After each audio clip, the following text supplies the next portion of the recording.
pushing through the technical difficulties as they are. And if you have the intellectual ear and tranquility and calmness to receive and listen, then this could be a juicy one, as you know, life and the human and the spirit pushes through these different arrays of disturbances as they come through life, So I had to restart this a couple times, but I'm gonna get on with it. And as I attempt to restart it, the intro changes, right? The demeanor changes based on what we don't realize is in the backdrop. Halts come, and then we change our temperament, and then the tone gets changed, right? Because before the sounding of something, what ultimately generates the sound to be what the sound is the temperament. How are you feeling, that within, life and elements and whatnot. So within life and elements, making it be what they are, then the tone gets changed. So I got like 3 to 4 pages of notes, and I'm just gonna kind of run through it real quick. But yeah, so so I'm gonna break down some paradoxes here, casually, swiftly, and then I'm gonna also okay, here's the first keynote I want to explain real quick. So it doesn't necessarily matter if you're like a master astrologist or not, we're still partaking in it. Aside from our level of intelligence, the spirit is inhabiting the human body, and the human body is undergoing new experiences in the future transits. So we're experiencing future transits that we haven't experienced, and within all of that, all of the aspects of the astrological transits, we're going to experience them subjectively differently subjective, right? So I could start in different ways. So I'll just bullet point like the topics I'm going to talk about. I'm going to talk about like how the new moon is going to like play out within, give or take, the next 2 weeks of the new moon to the full moon. I'm going to explain, what I meant by abstraction, and then I'm going to explain, how 2 sun signs are different. They're not the same. And maybe I'll start right there. And then, the moon and the moon conjuncting Saturn and Pi, there's that keynote spoke to me in such a way where there's a paradox. There's like, the keynote is saying there that we're like, that humans are generally like, we numb out pain. We run away from pain. We shy out away from pain because we're misunderstanding the pain. So since we're misunderstanding the pain could be a good thing for us. It just depends on the pain, but that doesn't necessarily dismiss the fact that like things could be overwhelming at the same time, because there's different amplifications and magnitudes of quote unquote anything, right? End quote. But here we're talking about pain, and here we're talking about moon conjuncting Sat and Pisces.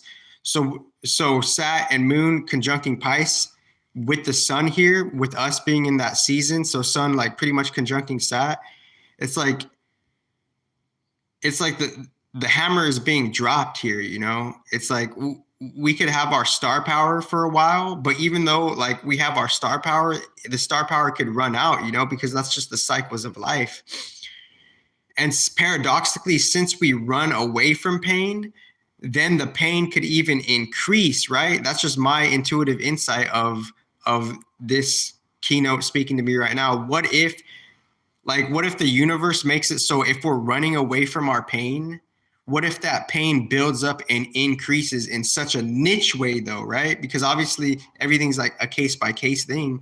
So I didn't get my liquids ready, but so that's the paradox for today's moon conjunct Saturn. We could be feeling like, okay, wow, Saturn and the moon are conjunct in such a pivotal way where the quote unquote warden is here within these different conjuncting aspects, and like karma is being brought to this, this colorful blend of energies. Karma is being brought while all these other activities could happen. So we could be left on the quote unquote standby or the sidelines, end quote, in one circumstance, right? So the thing about like the whole Saturn matrix is we get overly comfortable. We get too comfortable with where we're at, and we think this is the end all be all. That's the illusion of Saturn. It's like, and we're so comfortable, and that's the biggest trick that fixes our tendencies and our psychological fixations is like we think this is an end all be all, and we think this is how it is, even though to some degree, to some big material, physical, surface level degree, it is that, but we don't necessarily see the temporality and the changingness of that. So that's why the aspects are what they are. So that brings me to the next point of the aspects. Whether you're an astrology professional or not astrology professional, what we still have to face is the aspects of things. Things are always changing, and different angles and aspects are being made in such a way where that's creating the demeanor and the temperaments of the situations and circumstances themselves that we haven't necessarily experienced in the future. So we're still going through the aspects of things. So that's the key thing with this whole astrology shit and this intuitive keynote is the aspects are always new, endless, and ever changing, right? So the aspects are there. And within the aspects that are there, if a planet enters a new sign freshly, then that's a whole new game shift within the overall game. As you're caught up in one divided game, you could be overly in just like Saturn shit or just one type of shit, but we're not. The overall game is like there's a particular shift happening within the aspects of things, right? So no two sun signs are the same because the sun that you have your house in, that's going to be different. So you're going to express your sun life force energy. You're going to deposit that in a different house. And your first house and your sun sign is going to make a unique, intuitive, feminine yin aspect to how you go about and move your vehicle character. And then your sun gets, your sun is nourishing your character based on your 1st through 12th house. So no Libras are the same. So if someone else is a Libra, like I don't give a fuck about the other Libras, we're way different because the first 2 points and what makes two sun signs different is the aspects of things. You have a whole different chart, and then the landing of the house of the things, and then the deacon of the things. So those are 3 points and how it's all kind of like it's all like mishmashed, the differences of two sun signs. It's all like, it's way different. The two sun signs aren't the same. And then there's 2 more points, and I'll save that for the underground, a different underground, and what makes the sun signs different. But it could be obvious, but I'll just save it just because I wrote down 5 points and what makes the sun signs different, and I only gave 3, but maybe I'll give it right now. I don't know. Oh, well, the 4th one is like, and then like the growth of the sign, like, are you like, how far are you with it in a toxic way or not, so that's another key kicker. And then the fifth thing is just like pretty much the family of it, the synastry of it, so I gave all 5 points. What makes two sun signs completely different from each other? It's the house, the aspect, the deacons, the growth of the usage, and the synastry. So there's 5 points right there. And that more or less coincides with the abstraction. So what is abstraction? Let me see, guys. Okay. So I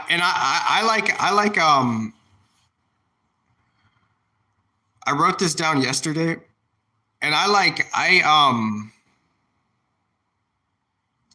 I yearn to be more organized with the content, given what I have, because once my Instagram is cleaned up, and obviously who knows how that's viewed and already rearranged, there's certain like insights where I say like people really don't understand like other people's karmic situations. I respect that you could support someone else, but like, and I respect that you could be there to like hold space and be a way shower, but like to really diagnose someone else's case, there has to be some level of credentials there, right?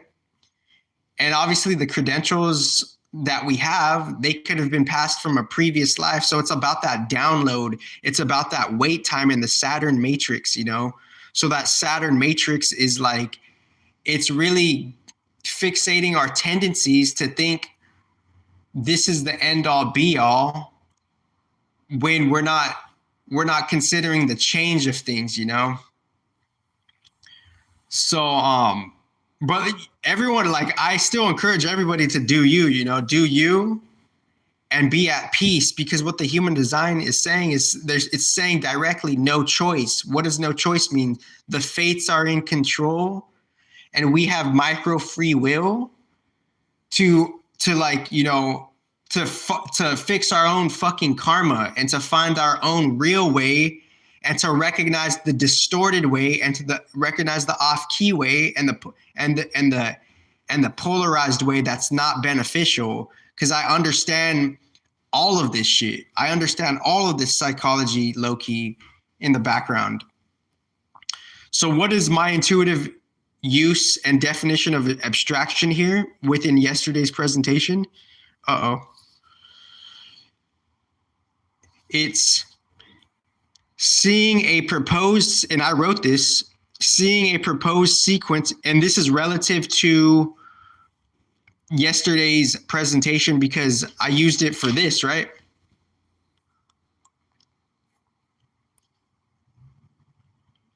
So this is just kind of an intuitive layout, and let me just read this real quick. What is abstraction in an intuitive context here?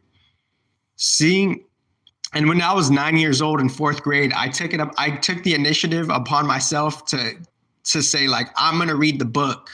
Like 9 years old, my intelligence was already sparking like that. Like, I'm going to read in front of the whole class. I'm going to enunciate myself in front of the whole class. And I did. I took the book. I read the book. I read the whole class. I was like, pick on me in 4th grade already, before the middle school bullshit. Elementary, I was like nine years old. Something in my brain was just like, let's get this shit, dude. Like, let's get this shit. Like, I'm going to read this shit. So, but obviously, like, the tone changes. So what does abstraction mean in an intuitive context here relative to yesterday's presentation? Abstraction in an intuitive context here is seeing a proposed sequence in a grouping of objects and the non-linear nature is hidden. None of these are necessarily above one or another per one single dimension. Seeing a proposed sequence in a grouping of objects and the non-linear nature is hidden in a proposed linear hierarchical structural setting.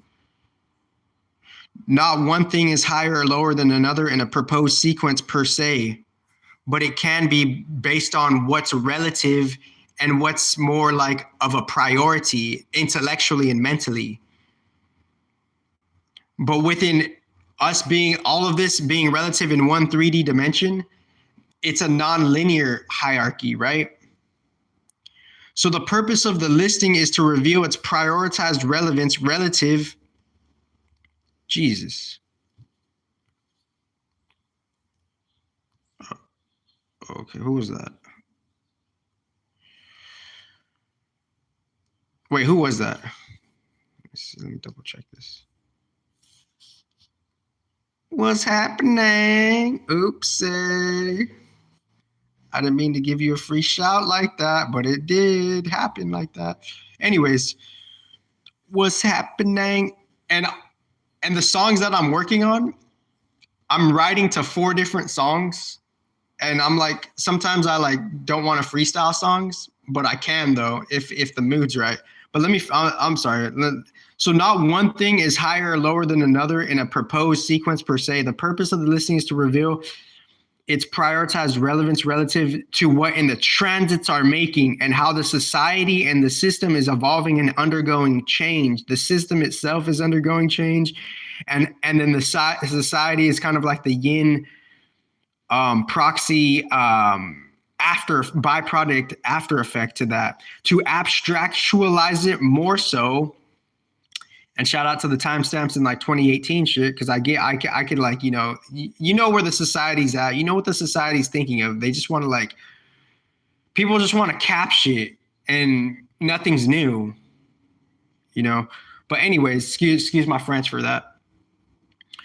To abstractualize it more so, you could dissect a different relative proposal, astrology. You know, you could focus on just like, you know, just like you could focus on just like the like just Saturn and like maybe just like Lilith, you know, just that, you know, like someone could just be there, you know, without necessarily giving relative credence to anything else. They're just there, you know. Oh, I thought I was contemplating in my mind Chiron being right here and Lilith being right here. But anyways, that's what it is. After the Saturn, we could take care of the Chiron. And after the Chiron, then we could go to like the parent, the spiritual parents of it, you know, or not, you know, or we could just shit on the spiritual parents and live our life in Mercury life and Mercury to Saturn, you know, which is like, you know, so Mercury to Saturn, this is like the third to like early 12th dimension right here, right? Because you know, they're there, you know, it's there, you know, in different heights, it's there, you know, like, you know, not like, it's like, we're encapsulating that in a unique way, in an early way, Saturn, and the heights have already been reached, Neptune, Venus, and Jupes. So this is like, but obviously the Saturn makes it so we have to wait, download, stop it type of shit, you know? So let me finish this. You could dissect a different relative proposal of ordering based on what works for you. You could and obviously there's way more different insights and keynotes in the notes. You could focus on a different energy contract. Maybe you're just in the earth and the moon. You're just a fucking insect. You're just a kangaroo. You're just a fucking, you know, you're a beaver or a raccoon or something. You're just earth, and the earth could be going to like Mercs. So this has already been a thing, you know? So you could focus on a different energy contract based on your subjective preference and karmic path. Of the celestial objects of stationariums, they're their own stationary, you know, solidified vicinity, and change the bandwidth of focus of the planets you focus on. The bandwidth could be standardly rearranged, shortened, quote unquote, dissected. Just one of them could be even dissected more so. Look at, there's gates within the constellations of the planets, lengthened or exalted all the more. So re-exalted.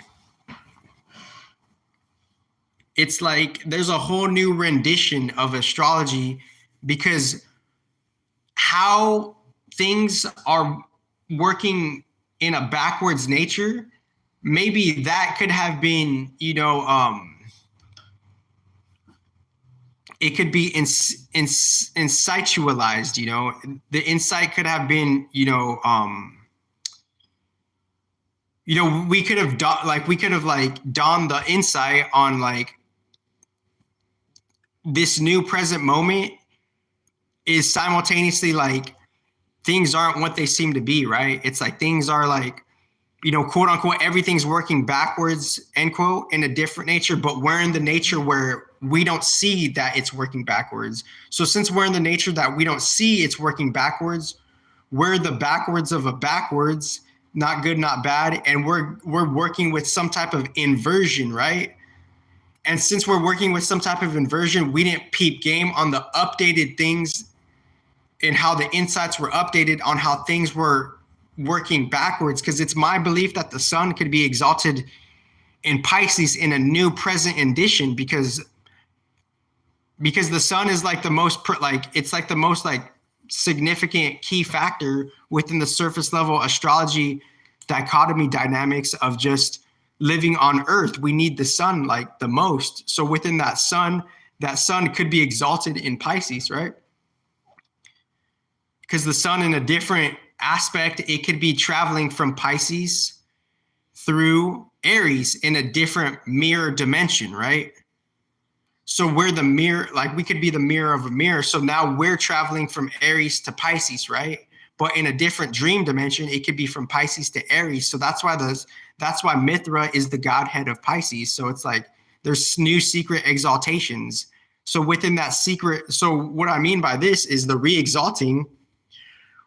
The re-exalting means here is like you focused and you passed a certain you passed a certain planetary challenge significantly, and now you're using that as an ally to put it in balance and benevolence. You're not using it as, you're not using it as anything but that. It's being used as an ally. The sun is being used as an ally, right? Because the sun is generating life force energy, the original generative shit before it got copped and replicated.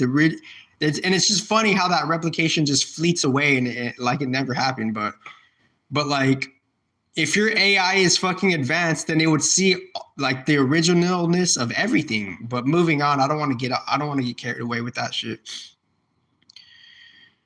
So I spoke about the abstraction. I touched base on the chart. I could speak on the aspects over here. And it's not that we're worshiping anybody. It's a whole different advanced teamwork of things.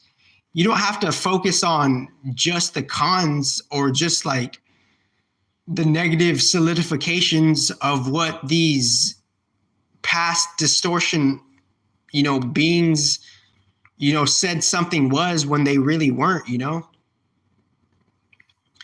It's a whole different multifaceted re-expression of things.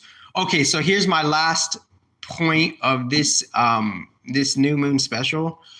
It's seeing the because in the past, if you've seen these NHD videos, sometimes I speak about like the ordering of the new moon. So let me just take a break real quick.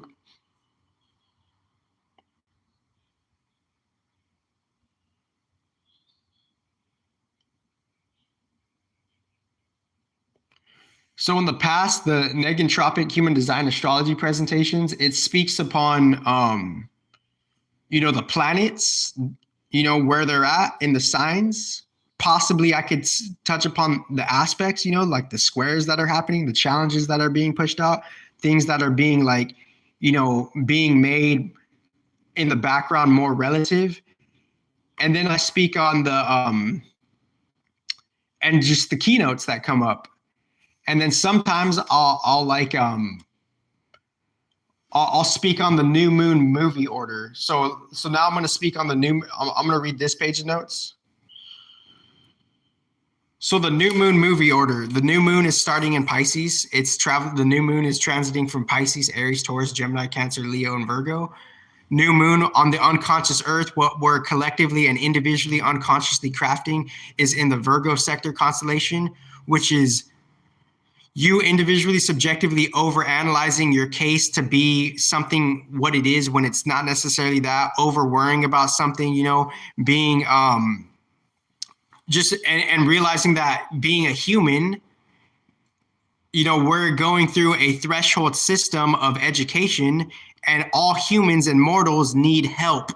Pisces and Virgo, we're all like the constellations relative to the earth, using the sun for life force and seeing, where that sun is like kind of like beaming and expunguating the energy from the constellation, which is it's in, and it's dawning upon the earth. That's Pisces and Virgo. So it's like, so Virgo could be, sometimes Virgo is like called a doctor type of shit for this like, for these like, for just these different types of sports trials. And it doesn't have to be literally sports, but sometimes Virgo is like, to me, it's like, you know, we have to call someone, we have to call the doctor, we have to call help. I low-key need help, but I'm not, hopefully no one sees that, you know, but maybe they do see it, you know, because it's a new age, but it doesn't have to be like that.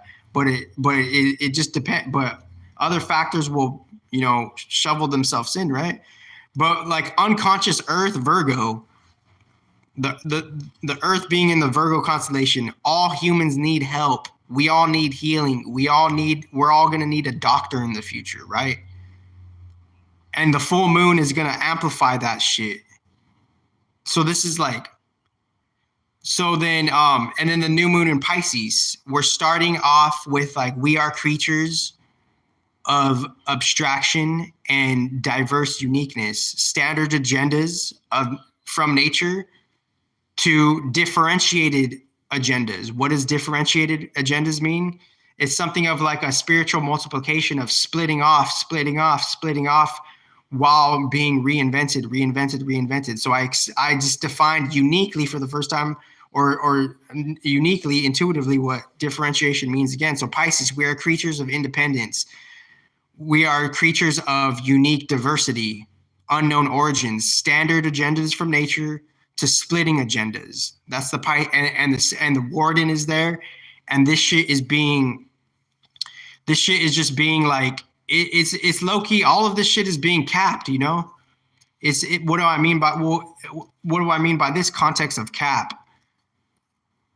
You know, it's being documented. It's being like, you know, the system is changing. Like everyone's like, you know, everyone's like low key taking notes, you know, of like of how to survive, pretty much, of how to adapt in the system, right? You know, and then like, you know, like justice could be served heavily because Saturn, like just like low key justice is being like this, like this is an unconscious thing, like seeds for justice could be happening right now just because Saturn is conjunct the whole Pisces show, right? Like seeds for like we're preparing, like it's such a subtle thing, you know, because if Saturn is conjuncting North Node, Sun, Moon, and Mercury, that's a fucking party, dude. It's a very unique party. It's a particular party. It's a sophisticated party. It's a party that seems like it will last forever, but within the changing of time, it won't. And I keep bringing up, it seems like it will last forever because, you know, Saturn is something of a halter, you know, there's a halting of time. So it's like, we have to really embrace and bite the bullet of like, of just life, you know, just life. So let me keep going with this.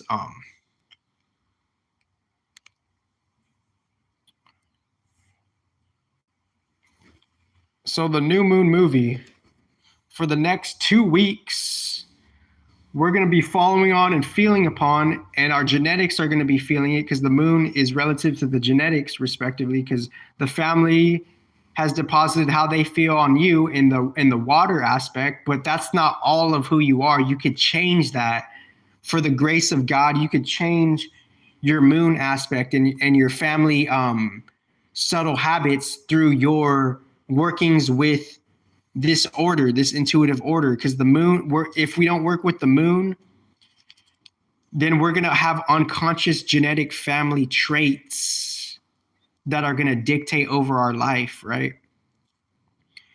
So if we're not working with the moon, it's like you're just going to get plummeted by emotions that you don't even understand, right? So this was the intuitive order. And I was contemplating last night for some reason that Chiron was right here and Lilith was right here, but I guess this is more better, right? Because after, like, within this intuitive game, after we reach, you know, the Pisces sector of Neptune, Venus, and Jupiter, the Pisces land, after we do the real quote unquote matrix surface level rudimentary shadow work, Mercury to North Node, because that's an ongoing thing. The North Node is always going to be, this is North Node and South Node, that's collective shadow work, right? And then Pluto, that's just like society shadow work. And the sun is like is like character work, right? You know, suppressed shadow work. And the moon is like family shadow work, and the earth is like creature shadow work, and the Mercury is the game shadow work. So here's the game shadow work, Mercury. Earth is creature shadow work. Moon is quote unquote family and interpersonal emotional shadow work. Sun is quote unquote suppressed shadow work. Pluto is society shadow work. North node and south node, that's the shadow work of just like what needs to be filtered and funneled and recycled based on all the themes that are happening in life, and that's relative to the higher aspect. And then we're in the constellation getting the life force from these three, and that shadow work is just like Lollapalooza land, right? So Lollapalooza shadow work is like Neptune, Venus, and Pisces, of just like this is where we spiritually like started, you know. This was like kind of like there's like spiritual like origins in the Pisces constellation, but I explained that differently in the underground. So I'm going to read these notes. And sometimes I have rushed handwriting, you know. Like my handwriting could change from rushed to non-rushed. And then after the Lollapalooza land shadow work, you know, Neptune, Venus, and Pisces, then we could see like, oh man, per this season, you know, we could be more yin, you know, we could be more yin, and then see, because obviously like in Aries season, Mars could be number one right here, right? So next season it's like Mars. So next month we're also preparing for like, wow, Mars is like first in line, right, to do this shit. Definitely. And you know, everybody like a bunch of different astrologers in the past in just their in their collective underground, they could have gave Mars relevancy to be the first step, perhaps more or less. And I have done that in my Instagram where Mars is just like right here, right? So next season, within the next 30 days, more or less than that, once Aries season kicks off, you know, Mars is going to be the priority. So right now, within the countdown of this month, we could put Mars kind of like not necessarily on the number one priority, but you can, right? It just depends on like how you want to fuck with the seasons, how you want to work with the seasons, right? So it's like we're doing the shadow work from Mercury to North Node casually, so we could do Lollapalooza land shadow work, Pisces, Lollapalooza land, Neptune. So now we're getting the life force from Lollapalooza land, Neptune, Venus, and Jupes. And then recognizing it's a new moon. So now the new moon is in. So I'm just going to read this page of notes and really just run through it.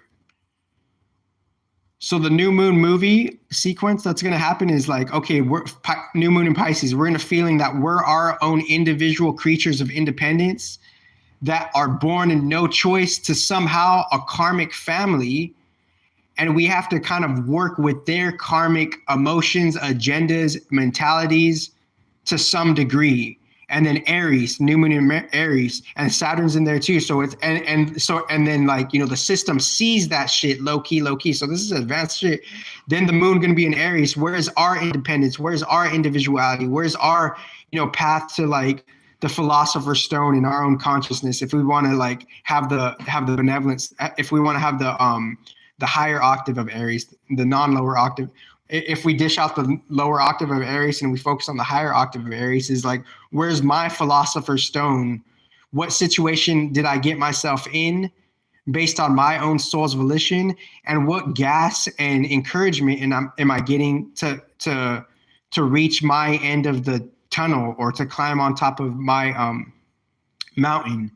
And intensity for that mission and ambition for that mission.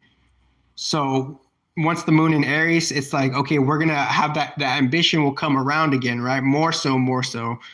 And then the moon after that ambition and that individuality is kind of like, you know, contemplated.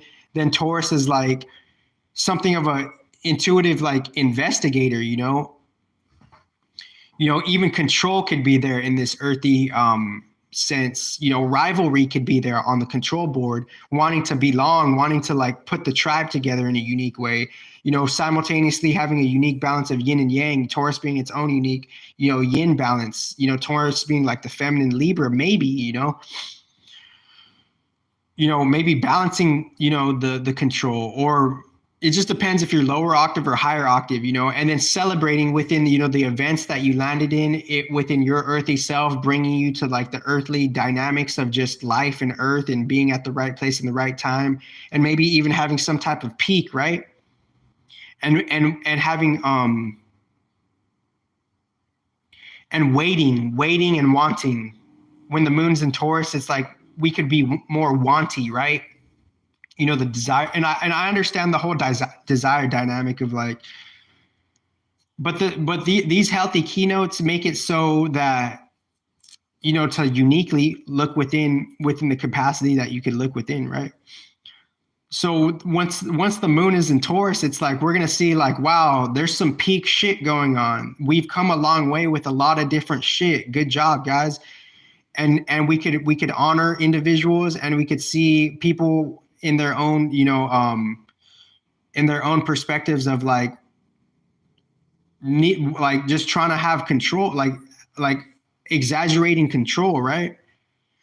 And then so once the moon is in Taurus, it's like control could be exaggerated, the fucking rankings, like, oh shit. It's like, and Taurus is also associated with the bull, esoteric bull, the tree of self, right? So moving on, moon and gem. Moon and gem is learn about the rules, learn about your place, perhaps in a free-flowing way. Start of the battle royale, fusion frenzy, Xbox comes to mind for some reason in this intuitive riff. Moon and Gemini, it's like free for all type of shit, split off experiments, divisions, not good and bad, rabbit holes.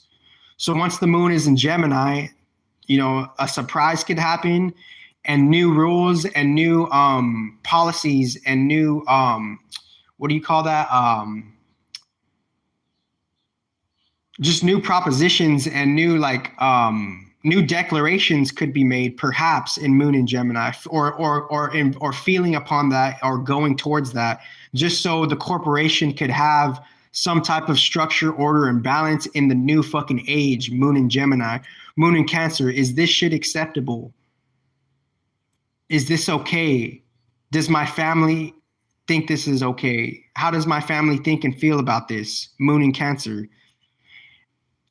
And this moon transit of feeling, it's all based on starting with the preface and the foundation is Mercury, Earth, Moon, and Sun, right? Or Mercury through Sat, this whole Pisces and Saturn and Pisces dynamic, it as the moon's energy and the tribal energies, because the moon is also tribal respectively and intuitively. The moon's tribal energies is moving from the new moon to the full moon. So once the moon is in Cancer, is this fucking shit fucking acceptable? And where are you being fake at? Where are you having a mask at? Moon in Leo. I am the new, right? I am the new. I got the star shine. I got the star presence. People depend on me for the star presence. It's all about me type of shit. Low key. More or less. And obviously take it how you will. It's not necessarily literal. Like the moon keynotes aren't necessarily literal. They're coming out based on, I guess, my subjectivity in relationship to this fucking season, the Pisces season. So the moon is going to go from Pisces to Virgo. So the new moon movie on the feminine unconscious level within even the families, because the moon is family and tribal, and how they have treated your heart, esoterically speaking. After the moon is in Leo, Virgo full moon, I just wrote one word for moon and Virgo. Can anybody guess that word? I'll pause real quick. Just relative to this transit and this new moon sequence, I just wrote one word for Virgo.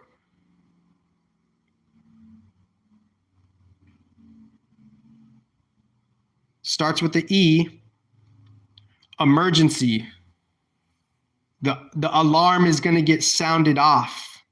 Everyone's going to be like, oh shit, I got my peak, I got my fill. Now we have to go back to life and we have to recharge. But how we recharge, we don't necessarily know what we have to do, right? So we're someone else's like student, right? So full moon in Virgo,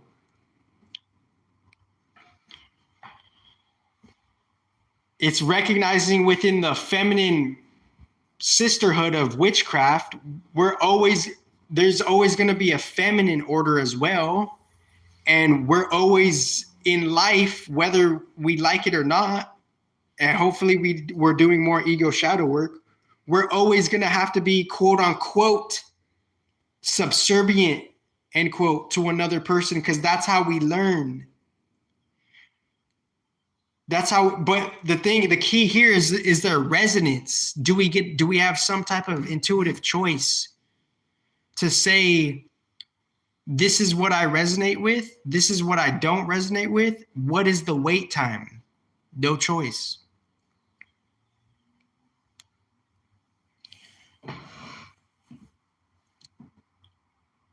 So I don't want to distract myself.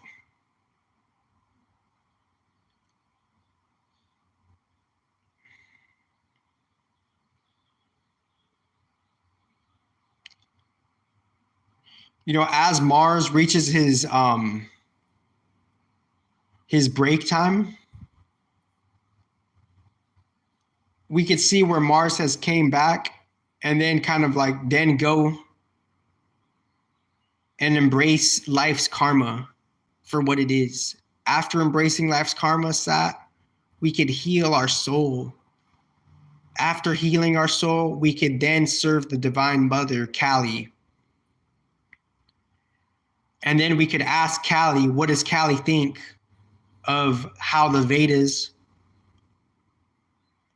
are presented and displayed? Because the Vedas are presented and displayed saying that there is a spiritual, quote unquote, order, end quote. And I'm careful with the words here. So what does Kali have to say about the Vedas being somewhatly fixed within their big ass claims? Maybe I'll show this page.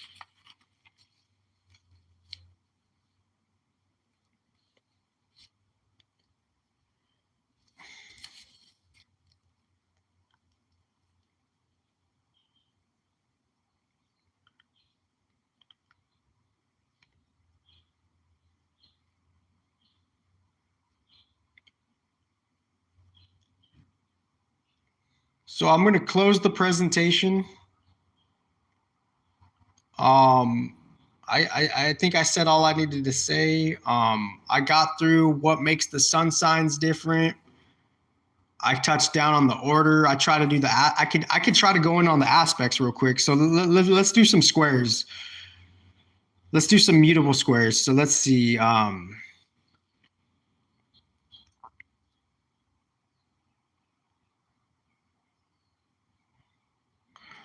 Let's.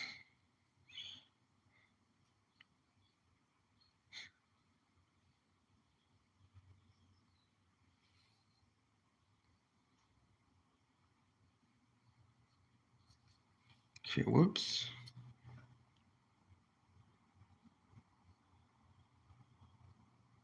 So I'm sure there's like, so within the synastry of things, and I'm sure there's some comets and meteorites in Sagittarius, right? So Pisces and Sag, swag, or, Pisces and swaggy, or swaggy guy.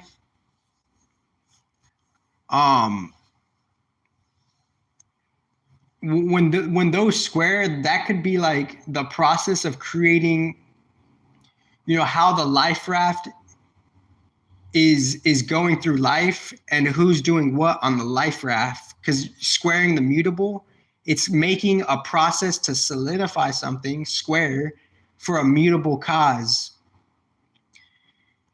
And as we are squaring that mutability, it's like it kind of reminds me of a life raft. So who's doing what on the life raft? We're all like on the ride, we're all on the ride. So the movement could be the water. When you're on a life raft at the amusement park, the water is not just the river, but it's also the feelings. And the fire is like just the spirit of holding it together, right? So whatever sin, so the Sagittarius, they could just like, if it's not low octave, they could hold it together. But if it's low octave, the other side, it could just kind of like, it could be like something could be like spoiled, or something could be like, something could like, it's like the Titanic, right? One hole, the whole sink ship, the whole ship is sunk, right? One malfunction. So it's like the mutable squares, it's like what the mutable squares are telling me is like, is the Titanic bulletproof? Is it really safe? Why wasn't it safe? How could it be safe? And then obviously there's technology that could we fucking resurface? Are we advanced enough as humans to resurface the Titanic, right? But that's a whole different video. I'm going to conclude it right there. Yeah, so I gave you the new moon sequence. The full moon is going to be like, this full moon in Virgo is going to be like, the horns will be sounded. Let's just say it like that. You have the best life ever. I'll come back. I'm happy to serve you, and it's an honor for me to serve you. It's my pleasure to do these notes and just present it to the higher octave collective. You have a nice life.